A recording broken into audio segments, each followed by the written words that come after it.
We've been looking at the evidence available on elderly people who start dialysis, and we found that there were big gaps.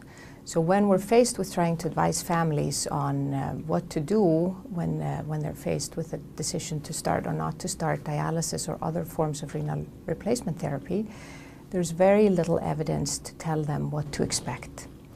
We also know from the literature that dialysis patients feel that they haven't been given information and that they haven't been given a choice about whether to start, and that there's a high level of regret for having started dialysis.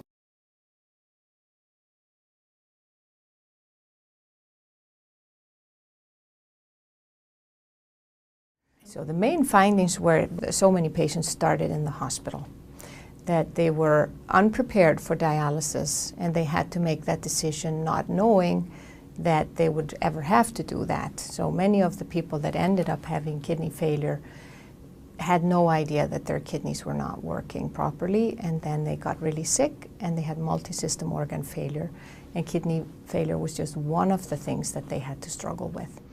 The other surprise was how many people die and how fast they died. We saw that 40% of our total group was gone at 6 months. So people die fast. We know that people at this age don't do very well in the intensive care unit.